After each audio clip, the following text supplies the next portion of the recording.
మామూలుగా మునగాకు వాడినా, మునగాకు పొడి చేసి వాడినా పాలు త్రాగాల్సిన అవసరం లేకుండా శరీరానికి కాల్షియం బాగా అందుతుంది కాబట్టి ఎముకలు గొల్లబారటం కానీ, ఎముకలు విరగటం కానీ, ఆస్టియోపోరోసిస్ లాంటి సమస్యలు రాకుండా రక్షించడానికి చాలా బాగా ఉపయోగపడుతుంది.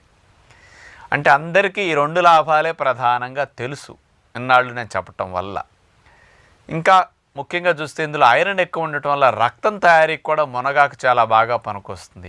పూర్వం రోజు